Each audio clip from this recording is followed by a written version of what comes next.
This is a treat. I get to meet Don Harris by seeing him. We've all listened to him talk about one of the many extraordinary things he does as an exotic animal veterinarian in Florida, a dear friend and colleague of our own Dr. Doug Maters.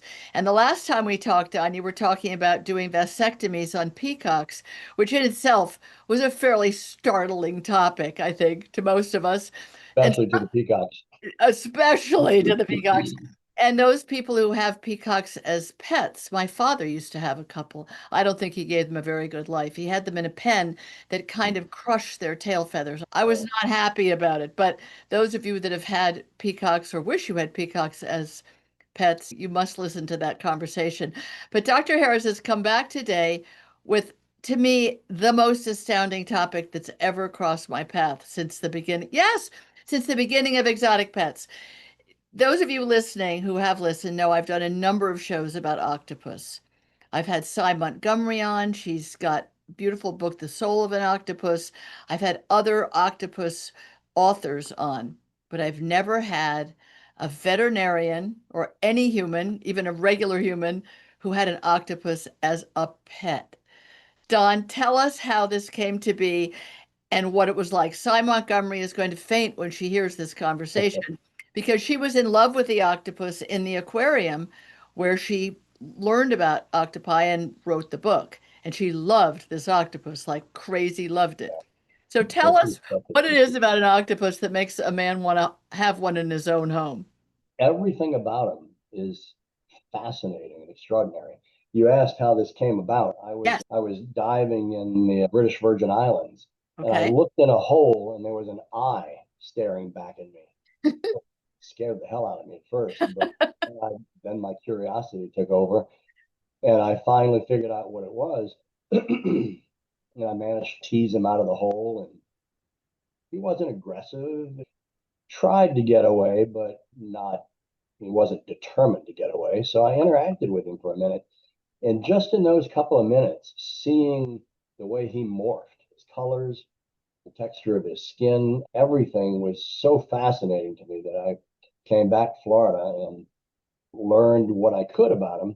And then it just so happens that a house that I used to have access to on the beach in South Florida had a shallow reef right offshore, and I learned to spot the octopus lair because there's always empty shells around the entrance to the lair because they take the clams with the shells in and they eat what's inside and deposit the shells in a nice little pile outside. Heidi?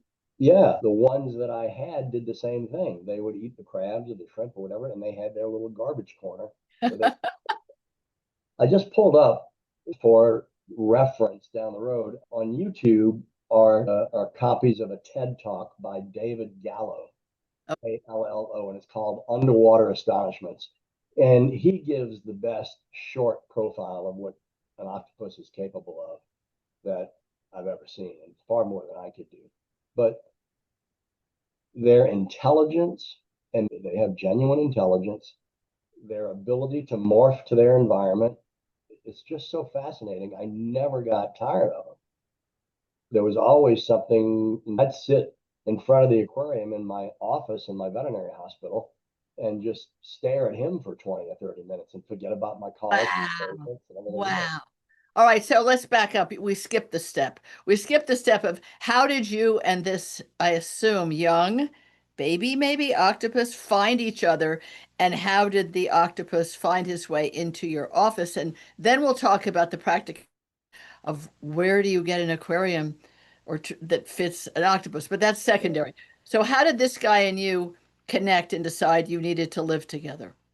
I don't know that he decided that, but I discovered that I could find him on this reef right outside the beach door of the house that I stayed at. And I interacted with him a few times in the ocean. And then I thought, you know what? I want to bring one of these guys home. And I know right away there's going to be challenges of taking them out of their native environment. But I compare it to if a kid that is orphaned in the ghetto, do you leave him in the ghetto? It's a hostile environment. And the ocean is a hostile environment. So I very carefully coerced this guy into a container got him What to what did the container look like? Like how big a container? A mayonnaise jar, a yogurt container? How you large? know, this was a catch bag that I used for Okay. collecting tropical fish for the aquarium. Okay. Now, here's the thing. You can have an aquarium or you can have tropical fish. You can't have both because Okay. the octopus will eat all the tropical fish. I discovered that. Oh. Anyway, so I got him into the catch bag and kept him safe until I got him to the aquarium. And then I just learning what I did. I knew they needed a layer, so I found this beautiful, I don't know, it was probably a reptile hide of some kind that I put in the bottom of the tank. And I researched their diets. So I always had live crabs, live shrimp, live shiners, things for him to eat. And I gave him what I thought was the best world he could be in, far safer, far more luxurious, and a far better menu than what he had in the wild. They also only live about 2 years in the wild. Even the Great Pacific, they only live 2, maybe 3 years. And all of mine lived 3 to 5 years. Wait a minute. All of yours, you had multiple octopus? Yeah, because since they only live 3 to 5 years, I when one would die, I'd go get another one. No kidding. Did you know you were getting a youngster? And did you base that on the size? Yes, yeah, the common Atlantic octopuses, I think is what I got. And they're probably 18, 20 inches tip to tip tentacles when they're adults. And I would get them when they were maybe 6 to 9 inches diameter. So what did they weigh when you put them in your catch bag? Did they weigh like a good eaten fish size or something that you needed like a small forklift to lift them? No, goodness, probably 200 grams, if that. They were not heavy. They Not were big not at all. dense.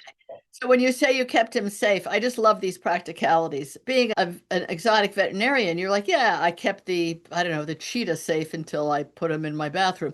But it feels like that to me. So you kept him I safe understand. in what, like a bucket from Home Depot with the seawater that he'd been living in? Yes, yes. Okay. Until I And, got him to the aquarium. and then you Now, put him in your aquarium and he ate all your expensive, fancy tropical fish? in a couple of nights, yes. Wow. I didn't have that many, but yes. No, but you certainly had fewer afterwards. The one thing that could cohabitate with him was a sea anemone. So I had a Okay. beautiful purple tip sea anemone and the octopus. And actually, you could tell, again, the intelligence of the octopus. When he went near the anemone, he always kept his distance No because kidding. the slight sting from the anemone, the octopus was sensitive to. So that was the anemone's protection. When you first took him in, you had obviously already were an accredited, specialized exotic veterinarian, but had you ever had an octopus as a patient? So this Yeah, was as new to you as it would have been to me. yeah. And did you think of reaching out to something like the Key West Aquarium or an aquarium where they have them captive to ask any of the questions that you then researched on your own? I don't remember. I might have talked to one of the local aquariums who sold them periodically. Oh, Um, really? but the truth is, nobody really knew much about them. Yeah, I think it was unusual to have one in your home or your office. The biggest thing that I realized very quickly is how mobile they are. Yeah. They could easily climb out of the tank. So what I did is I used rough sawn cypress and I built a frame and I put the rough side towards the inside of the aquarium and he would not cross that. Seeing how sensitive he was to the sea anemone. I've heard Oh, of people using styrofoam so they can't stick to it, but I liked the cypress frame. It looked nice. It was polished on the outside and rough on the inside, and he would not cross that. So and that was once the lid? That was the lid to the aquarium? it was part of the lid. It was the frame on top of which the lid was. And what do you think of the book Remarkably Bright Creatures, in which the woman knows she should have a novel and she should have called it The Octopus, that octopus book? You must have read it by now. Negative. Oh my God, you are going to love this book. It's a marvelous novel. And since then, I think many of us have never, ever eaten octopus again. We had no idea of their intelligence, their communication skills, and the fact that he escaped in this aquarium where the novel is set on a nightly basis and went into the other rooms in the aquarium and ate himself some scallops and some other stuff. Oh my God, we have got to get you this book because for you it will be a busman's holiday, as they call I've heard of them in a lab leaving their tank, going into another one, eating the fish in there, and then getting back into their tank it. before morning. Yes. Yes. This book gives him such a personality, and the main character has a kind of a sad, constricted life, and this octopus becomes a marvel to her and a friend to her, and she to him. And and then when I hear from specialists in octopuses, which now you definitely qualify, everything in the book is absolute truth and fact of how they interact, how they can camo to their morph to their environment, and the way did he put his suckers on you the way in Cy Montgomery's book, The Soul of an Octopus, and another book of hers for Nat Geo that I'm going to have her on, but I wanted to talk to you first so she could hear. She's going to be so jealous. She can hear what it'd be like. She wanted to have one at home, and her husband ixnayed it because the floor of their old house could not have borne the weight of the aquarium. But did he suck her onto your arm and interact with you that way? Oh yeah, he could tell based on the tension of my arm when I carried a bucket in it. He could tell whether it was filled with water and food or if it was empty. So if I came out straining a little bit, he'd come out, he'd come to the top of the tank, Wow. and he would start reaching above the tank. And frequently he would grab my hand and pull it down to get the Wow. crab with another tentacle. Do you No, like the feeling? Did you like the tentacles? She yeah, found it fascinating and came home, she said, with hickeys on her arm that she had to carefully explain to her husband. But no, I she didn't wasn't, go that far. hers did because she would keep her arm in this freezing water in this aquarium for an hour. It was so he was attached for that long, exploring her skin, apparently smelling or tasting Sensing, or sensing. all that Yeah. tasting. So you had a series of them. I thought this was a one-off. You rescued a baby octopus that got beached or something. No, I had 4 or 5 in the 20 years that I had the practice going. Wow. And what was there one you loved so much at the end that you just couldn't replace him? Yeah, the picture that I sent you. He was so smart. He was so interactive. I guess I got him younger than most. So he learned me as much as I learned him. Wow. And I Isn't could that tell something? when I could tell when he was getting impatient for food because he'd sit a little further out of his lair. And depending on whether it was a crab or a shrimp, his reaction, his color flashes would be different. Uh, Wow.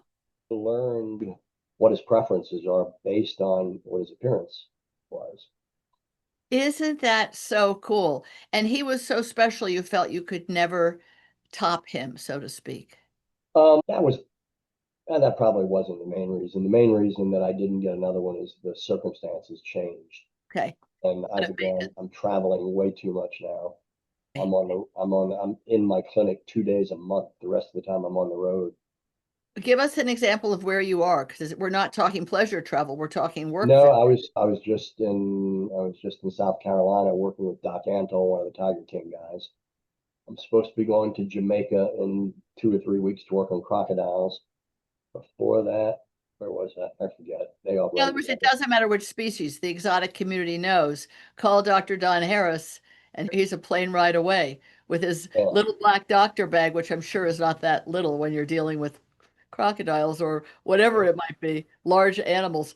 How big was the aquarium? Could ZoomEd, which is the wonderful sponsor of the show, would they have to custom make you an aquarium for No. an Oh octopus? no, I think it might have been 100 gallon, but it could have been 50. Okay, Standard, no, it was all standard stuff. amazing. And what about the heat lamp? Did the water have to stay cold? At least from No, what not to the I Atlantic. see. I kept it. When I do stuff like this, I always sample the habitat. So I kept it, I don't remember what the temperature was, 76 degrees, maybe 72. I kept it at the same temperature where I found him. And even the specific gravity, the salinity, I kept all that identical to where I found him. That had to be a bit of a challenge. I was going to ask, how do you replicate that water? You can buy synthetic sea salts, not synthetic, it's sea salts, it's extracted Right. sea salts. So they duplicate an ocean environment, all the same minerals, calcium, Wow. etc. Very cool. Did they each have a name? No, I guess not. No kidding. Yeah. You would just say, "Good morning, octopus." You did not name them, even though you had clearly a pretty involved relationship. Yeah, but it was wordless. We communicated psychically. And and tactile Yes. Yeah, it was a and wordless visual. interaction. Wow. Do you have other pets? No. Had you had them before octopus? Like a cat, a dog, a bird? I've never had one cat, never had a dog, although I let my son have a couple of dogs. No, I've only had exotic stuff. That's cool. And mostly not named them? The birds I named, snakes, the crocodilians, the turtles, the raccoons, the possums, the armadillos. No, I don't think I named any of them. That's wild. That's so funny because Doug Mader has a name for every toad, every tortoise, every snake, bird. That's great. That's so great. It's so different. You really did keep them somehow a kind of a distance, so you didn't turn them into your playthings. They still remained who they were. Correct. Exactly. And that was my goal. My goal was to let I them hear do that. that. Yeah, it's really nice. Are there any laws about having an octopus? Can anybody have one who can get one? I don't think there are any laws. I know there are some collecting limits on ocean life, and they might be on that list somewhere. Just But how many? It's like bagging a deer. You can only have so many or something. Just a question about your tropical fish. Did you catch those as well, or did you purchase? You did. yeah, I never bought anything. Wow. You never bought anything. It's really fantastic. I'm hoping that this will encourage other exotic pet owners who have room for a 75 to 100-gallon tank, or maybe 50 to 75, to consider having an octopus because they're probably more interactive, more mentally attuned to our behavior, our moods, our feelings, our interaction with them than nearly, well, certainly birds are very interactive, but certainly more than tortoises or toads or snakes. Yeah, absolutely. Absolutely. So Again, this could be the pet of the future. I I don't do. want to see I don't want to see the ocean pillaged. It's not going to happen. It's not going to happen. Plus, Oh, some people breed them and sell them, or do they find them and sell them? they find them. Yeah, they Right. don't use the freedom.